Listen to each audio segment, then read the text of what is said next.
The Giver, it was different from my previous books, and I knew that when I was writing it. I've never liked science fiction, so I never thought of it as science fiction, although some people who like to use categories have put it in that category.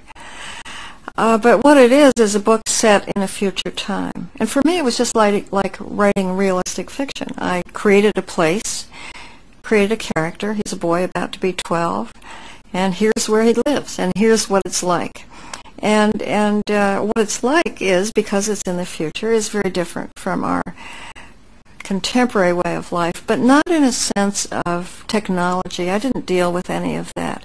Just in the way it's evolved into a place with a complicated set of rules, all of which are designed to make the world in which he lives very safe and very comfortable. And then I tried, in writing it, to make it seductive, so that for the first third of the book, I hope, readers will feel as though this is a good place to live. There's no crime, there's no inequality, there's no discrimination. And then gradually you realize that the reason there are none of these things, no discrimination, for example, is because everybody is the same color. No crime, because there's no money. Everybody has all their wants taken care of. And then there are hints along the way, and I won't go into each detail, that make you become aware in an uncomfortable way that maybe it isn't such a great place.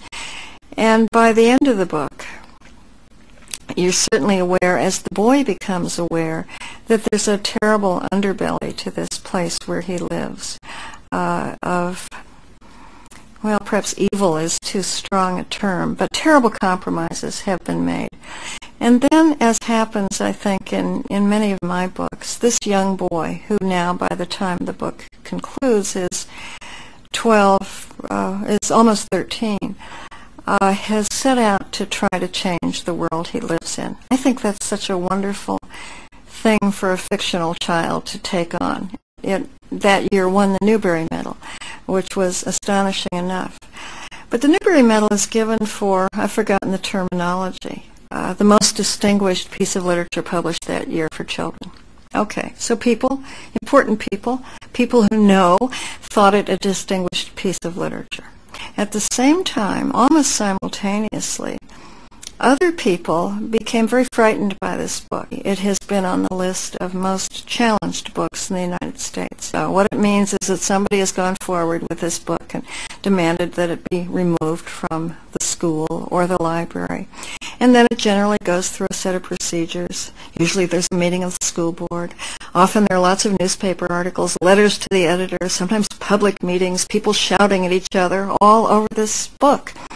It's never, to be honest, been completely clear to me what it is they're objecting to and why they feel so frightened by it.